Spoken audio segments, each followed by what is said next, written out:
All right, everyone. It is the Big Boys, episode 2. I don't know what the weight classification is here. I'm 6'1", 210. Uncle Neely, Carl Reed in the show. Fellas, does that count? Am I one of the big boys here? Let me tell you why it counts, Tolly. Big boys in this sense ain't got nothing to do or nothing too much to do with size. This is big boys in the industry. And when it comes to sports analysis, particularly college football and its impact in African-American culture, you are not only a big boy, Tolly, you might be the biggest boy. Oh, no. We're going to call this show the Big Boots the way we're starting here. All right, we got Uncle Neely from the pregame show. We have Carl Reed. He's a college football analyst with 24/7 Sports. Neely, me and you all the time on screen. Let's kick it off with Carl. Carl, the world saw it, man. Colorado knocks off number 17 TCU over the weekend. I already know Neely. He was believing the whole time. What were your thoughts? What were you anticipating before that game started compared to what you saw? Well, I was in Colorado for practice last week, and when I talked to Coach Prime, he told me, he said, we're going to give TCU a lot of problems. They're not going to be able to defend us.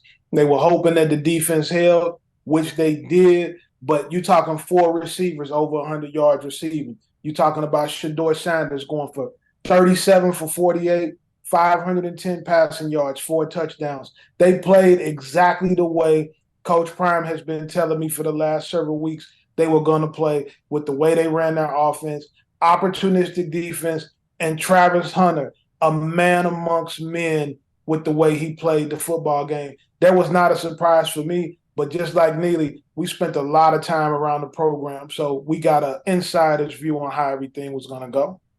All right, and you guys know how Neely works. He can't tell you everything. Neely, you were sandbagging on the information, and I understand why, man. But you told us, you said, when that running back touches the ball, something special is going to happen.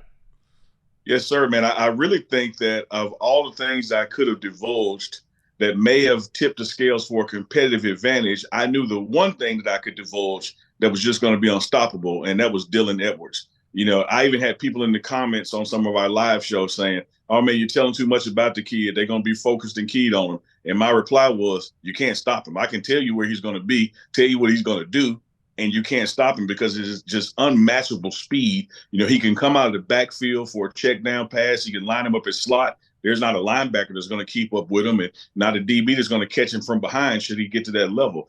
Dylan Edwards is special. 4 touchdowns. When you look at those yards that Carl Reed talked about from Shedeur Sanders, a running back in Dylan Edwards was the number 1 recipient of those reception yards because he can catch an 8-yard pass and take it 70 more. Carl, Dylan Edwards was a great pick in recruiting, Neely. When you think about it, Derby High School out of Kansas, he was a part of a lot of winning, played on 2 state championship teams, another team that made it to the state championship and finished as a runner-up. He's had a total skill set for a long time. This was an excellent get for Colorado, and it shows some of their recruiting relationships and recruiting chops and evaluation skills by being able to find a guy like Dylan Edwards and get him signed. Yeah, absolutely, man. And Coach Flea is so proud of his running back room. Get this, Carl and Tolly. Out of all the groups that travel, now you know there's a limited roster that travels in college football. You had 7 of the 8 running backs make the trip. 7 of the 8 running backs make the trip, man. They all got hands and different running styles. Savion Wilkerson, who came from Jackson State, brings that thump. Dylan Edwards comes in, and you saw what he can do. And don't forget about Hankerson and what he can do. And that's still leaving out Alton McCaskill, the transfer from Houston, who's going to see reps in the future once he's 100%. Carl, we talk about speed, and we heard all offseason long this was going to be a fast offense. There were some questions about the offensive line. Were they deep enough? Were they going to be able to gel quickly? When you saw how fast that team was against TCU on offense, what was your takeaway? What were your thoughts? Well, you got the proper conductor in Shedeur Sanders being able to distribute the football effectively. One of the keys to being able to play that fast is having a quarterback who can master the offense, who can get the ball to the right people in the right places at the right time. When you look at the throws that he made, every throw was on the money. It was right where it needed to be. It gave receivers an opportunity to run after the catch because he put it in the right place. You can tell that he has worked really, really hard to master this offense, and he was able to do that. Carl, and listen up to this, man. When his dad practiced in the NFL, he was practicing against Andre Rison. He was practicing against Jerry Rice. He was practicing against Michael Irvin. When Shador practices, he practices against Travis Hunter. So he sees some of the best coverages he's going to see at practice. So the game day speed and accuracy becomes a little easier because of the margin of error is smaller at practice with Travis. And then Travis is able to flip and go to being his wide receiver one. So Shador Sanders, man, has put in the work. Everybody was asking all off season, oh, yeah, we heard this about the SWAC and HBCUs, but we'll see can Daddy Ball, because we know he's just starting because he's the coach's son. We'll see if Daddy Ball works at the Power 5 level. In Colorado history, no quarterback has thrown for 5-10 in the game, 4 touchdowns, no interceptions. I think Daddy Ball is working in Colorado. Sustainability, guys. We're going to have to do this next week. I say we. Colorado is going to have to do this next week against Nebraska. Nebraska is going to have some film. They're going to have, seen what happened. How sustainable is this effort from an outcome from this past weekend moving forward? I think that when you look at it, the sustainability of it, I think Colorado has a great coaching staff. Coach Prime did an excellent job identifying the assistance that he needed in the roles that he needed them in. So sustainability a lot of times comes down to coaching. The players are committed. You have a team that has gelled really quickly when you think about the amount of new faces and transfers. Offensive line was a question mark, but they protected them very well, and they answered the call in terms of that.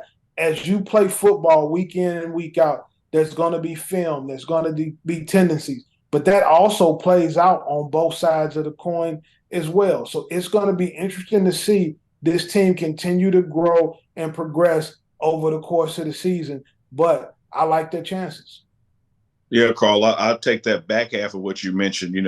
Nebraska has had a game, and that film exists, and the analysts and quality control guys that Coach Prime has, in his tent, they've already been looking at that even before, their own team played. But Tolly, I'll go to your first portion as well. I think if there's anything that is not sustainable for this Colorado team that the coaches are already on top of and fixing, we can't give up 40 points every Saturday, and we can't have those glaring breakdowns and miscues on special teams. I think the offense has proven and shown what it can do, and that what they do is sustainable. Now the defense under Charles Kelly's got to rise up to the occasion.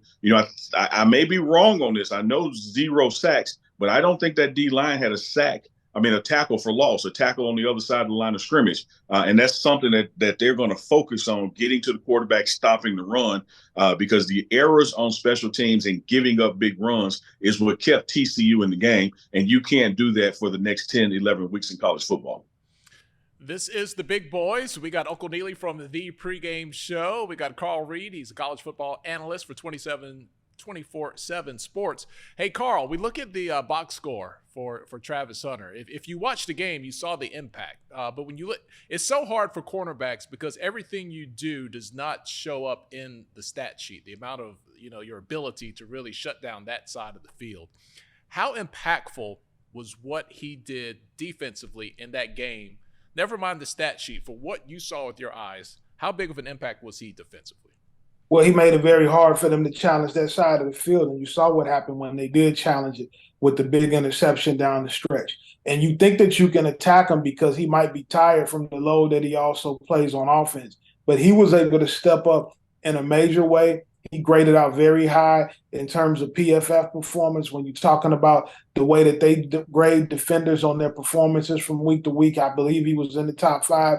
So Travis Hunter showed that on either side of the ball, he is a real, real problem. And he obviously has done something that nobody has done before. But I'm going to tell you this. You have to play for a coach who allows you to do that. There may have been some guys in the past who could have done what Travis Hunter did, but their coaches didn't have the vision or they didn't have the understanding to allow him to even attempt it. And so somebody like Deion Sanders, who has done it himself, he allowed Travis Hunter to attempt it. And so by him allowing him to attempt it, we got a very, very special once-in-a-age performance. Absolutely, Carl. And it's one of those things that just because you saw it week 1 on 139 out of 160 plays doesn't mean you're going to see it week 2 or week 3. But guess what you got to do? You got to prepare for it because you know it can happen. And so it also adds in another layer of scheme, for offense and defense. You have the opponent wondering, is he going to play that much or both sides? You may see Travis Hunter returning kickoffs and punts before this season is over because he literally has the skill set, much like his head coach, like you said, Carl, can do everything in all 3 phases of the game if allowed to. I think that, Travis credited his work this offseason in the film room. He didn't spend a lot of time on defense in fall camp. He was getting those routes down and that chemistry with Shedeur down because, as Coach Prime says, he can roll out of bed and play defense. And speaking of rolling, that pick he got wasn't even his assignment. He baited him into that throw and credited his film sessions with it and went over there and got it.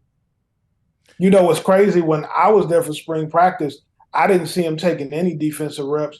And I asked Coach Prime, was he going to play defense? He said, yeah, he's going to start on defense. And I said, well, Coach, I've been here for a few days now, and I haven't seen him take one defensive rep. And he pretty much alluded to the same thing you said, that Travis Hunter can roll out of bed and play defense. So he was working on mastering the offense, which is where he spent most of his time in the offseason. Carl, there's so much discussion about the athletic ability of Travis, and, we hear that for a lot of players. Can you speak to, from your analyst eyes, and you've been in recruiting, just how intelligent he is and how that mix of intelligence and athleticism gives us the type of effort that we saw on Saturday? Well, he's definitely athletic. His speed and his ability, it jumps off the chart. But you can't do what he did without 2 things: a high level of football intelligence and a high level of commitment to your work ethic every day, from film breakdown to studying the nuances. They have a very voluminous offense in terms of what Sean Lewis is asking them to do on the offensive side of the ball. Charles Kelly, coming from the University of Alabama, we know how much terminology is used in that defense and what he's being asked to do there. And he's learning both of those systems. He's keeping himself in tremendous shape. He's taking care of his body. He's studying film. Neely just told you about him baiting the quarterback into that throw and intercepting it. And so I think we're cheating ourselves and cheating him if we only look at how phenomenal of an athlete he is. He is giving you also a master class on mental toughness. Carl, man, well said. And let me throw another log on that fire about Travis that people don't recognize or get to see on a day-to-day basis from the outside the program, and that is his extremely competitive nature.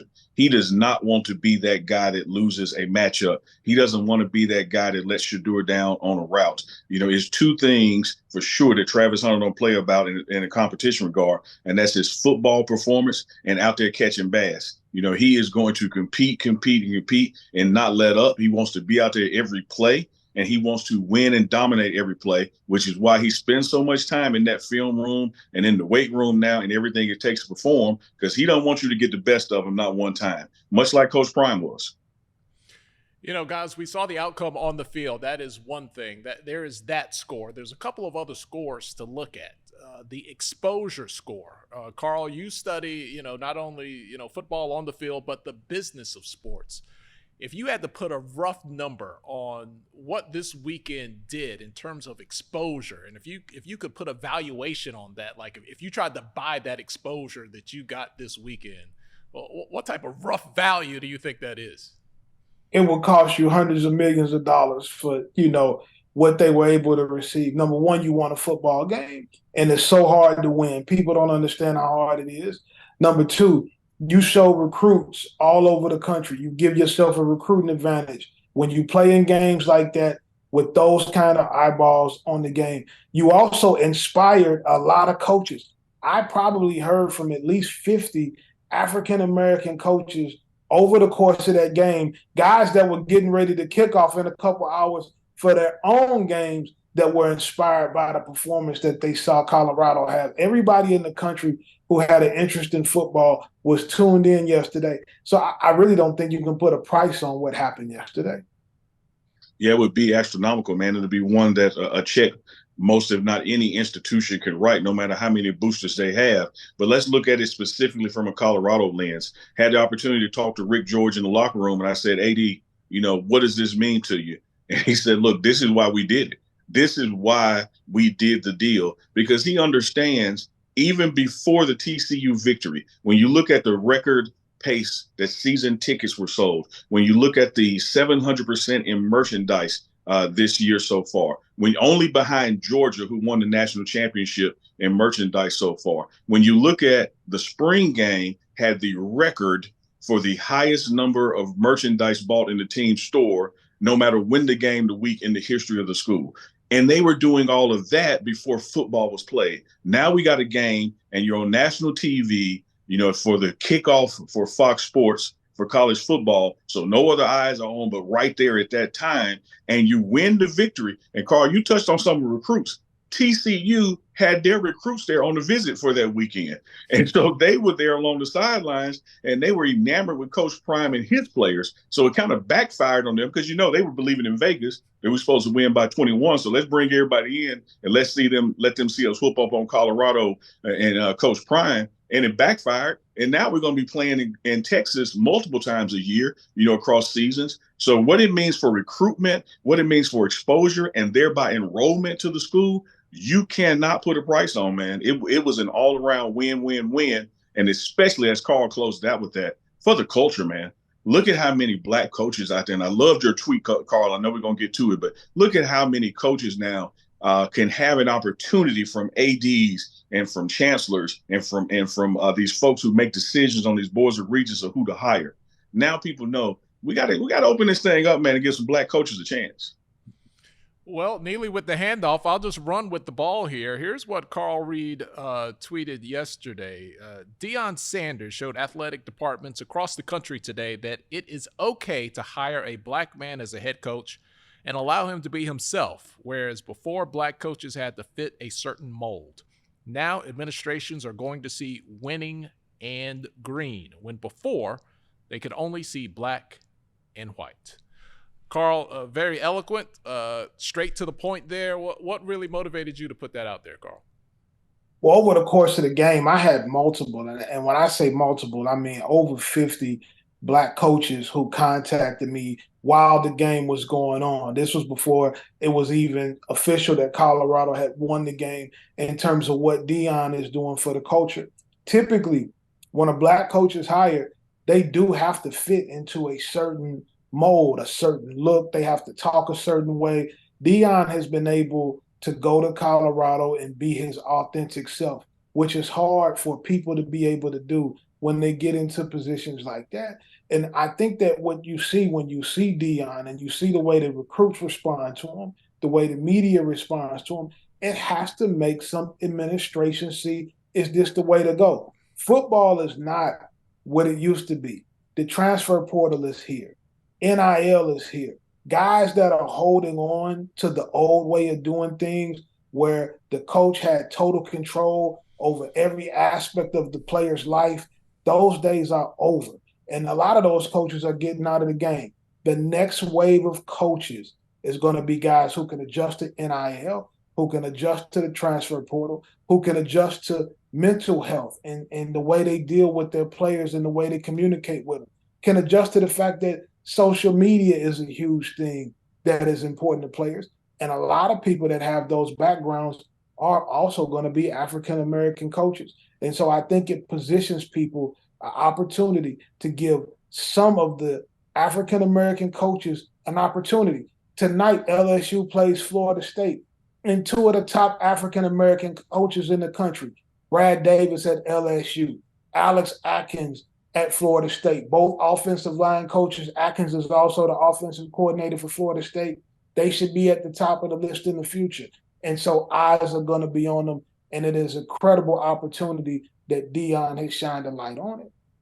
Yes, spot on again, Carl. And what you're talking about is here and here to stay. NIL ain't going nowhere. It's only going to expand. There's marketing branded opportunities for these unique athletes is only going to expand. We all got a little gray hair. I know Tyler doesn't grow his out, but we remember the days of a Penn State with no names on the back because the only important name was the name on the front. And now you have a maverick like Coach Prime who puts social media hashtags and identifications on the back of jerseys because he understands the importance of branding and marketing and creating your own space. So you have a guy with a gold jacket, which clearly means he knows what he's doing for football. But you look at his 14 years.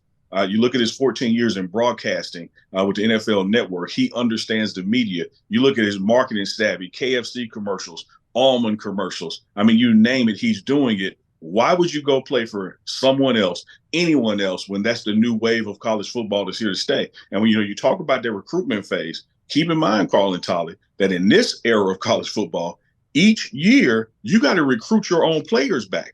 It starts in-house. That was unheard of. You knew you would have your guys that you already got scholarships with. You're just trying to get some high schoolers and a couple transfers. Now, it's free agency every year, and he's able to show guys and prove guys, look what I did for you this year. Look what I can continue to do. And the world is seeing it. And so you're going to have just more attraction to the program, to a black head coach at a Power 5 level. You know, Carl, football is obviously so popular in the South, in the deep South. It just means more. We've heard that so much, especially when people talk about the SEC. Man, I personally still feel like there's still a barrier between, and Deion Sanders is one of one. Let's not just make it seem like there's, Deion Sanders on the shelf at Publix and you can just go pick one up. But man, somebody that unapologetic about who he is. The man think Jesus is AD in the hood in his post-game interview. Like we don't see these things. How much more of a ceiling, if you will, do you think they're still there to break through? Well, there's definitely a ceiling because you have to know that way works. Up until Deion got to Colorado, up and really until yesterday, people thought it was a gimmick. People think that it doesn't work. People want to win. In the SEC, in the South period, football does mean more. It is a religion. It's very serious. And a lot of people just look at it the SEC. You'll get fired in the South from a Division II school if you don't win, or from a high school. There's middle school coaches who get fired from their history jobs for not winning football games. So it's a very, very serious thing in the South at all levels. The thing is people want to win. It's built around winning. And so now when you look at Deion's way of doing things versus the normal way that it has been done in the past, if it will help you win, people will give you an opportunity, but they have to be made to believe that way works. And he's going to continue to push the needle in that direction, and we're going to see more of it and more of it as the season goes on. And it certainly has to work, Carl, financially. You look specifically at Colorado, whatever the overall athletic budget was last year for football, they spent all that to win one game. Whatever they spend in this year, they've not only got that one game, but look at everything else they got with it that comes with the Deion Sanders. So you're going to see more and more of this, man. I think that people are going to know, let these coaches be themselves, let them recruit, the players that they can get there, let them do their thing because they speak the language. They are the culture. Their pulse is on it. And so get out of the way and let them do it. I think that's what's happening, in Colorado under AD Rick George is that, it's prime time in Colorado, man. And anybody who doubted it, for a fact after that victory yesterday. All right, that was a huge win. Carl, if they welcome Nebraska to Boulder on Saturday and another win, and this team starts out 2-0 and people start talking about 3-0, how big of a start will that be? What will it mean for this team? Well, you want to take one at a time, so you don't want to talk about 3-0 just yet. But obviously, Nebraska is a long-time old rival for Colorado, going back to the Big 12 days. A lot of big-time games. We remember Tommy Frazier and Lawrence Phillips and those guys in Nebraska, Cordell Stewart, Westbrook, Rashawn Salam, Bieniemy, those guys at Colorado. This is a game that means a lot to most fan bases. For Colorado, the key is going to be offensively to do the same thing. And we talk about the numbers that were put up in the passing game. I don't think that was the most important stat. The most important stat was winning the turnover battle. 0 interceptions to go with those 510 yards, continuing to take care of the football. Defensively, figuring out some of those holes, because Neely was right. He said it at the beginning of the show. You can't give up that amount of points and yards every single week and expect to win. So defensively, do you solve some of the issues there? Special teams, cleaning up some of those mistakes. And offensively, obviously, staying on track the way that you are. that's what's going to give Colorado the best chance to win on Saturday. You know, And Carl, Neely, I want to ask you this specifically. I know you're going to tag team there, and we'll let you have the final word here. Neely, I'm wondering what that crowd explosion is going to be like for the first home game coming off the results from this past weekend. Hey, that's kind of the direction I was headed in, Tyler, because one thing that I've picked up on, everyone was saying, how is Coach Prime going to get this roster to play together with all this turnover? And he fell back on his NFL days and says it happens every year in the NFL, and they come together and win. And so you saw that victory with guys who hadn't played together before. But here's what's else special about these guys. They're not historic to Colorado or Boulder, but they do understand this Nebraska rivalry. They do understand the attention that's on this game. You don't have to be a Dallas Cowboy long to know that you're supposed to hate the Eagles or vice versa. And that's how it is Nebraska versus Colorado. These guys may be new to this team and may still be getting the words to the fight song in their vocabulary, but they know this game means more than the TCU game, even though TCU was the first game ranked 17, played the national championship. This is the one. So they're going to want to put up more than 40 plus. They're going to want to play more than mistake free. And they're going to want to do it in front of that raucous home crowd at Folsom Field, which is known as one of the roughest, toughest places to play because there is no sideline. The field is right up against the first row. You can reach down and touch players on the head, man. So it's going to be electric when Ralphie runs out there for the first time. Coach Prime ran out in TCU, but I don't know if he's got the speed back to keep up with Ralphie yet. But he's going to run out in that field, man. That place is going to explode. If it had a roof, the roof would come off. Well, Neely, I know you have your camera out there, man, and you're always on the front row. Don't get run over by Ralphie, please. We need you, Neely. Oh, okay? You bet not. You bet not get run over by Ralphie. I'm gonna be on you, boy. Let me tell you something. I'm like Coach. I'm from the hood, man. I don't play with animals like that. I ain't finna be nowhere near Ralphie. They say Ralphie eat grass and fruits and beer. I don't know that. I'm going to be the other way and let Ralphie go first. I ain't going in front of Ralphie. Hey, man, he might see that beard of yours and think it's another flavor of grass. So you better watch out. We are the big boys, but we are not that big. You got to give Ralphie his respect. Hey, Carl Reed from 24/7 Sports, man. We appreciate your time. Uncle Neely, as always, man. Looking forward to doing this all season long with you guys. This is The Big Boys.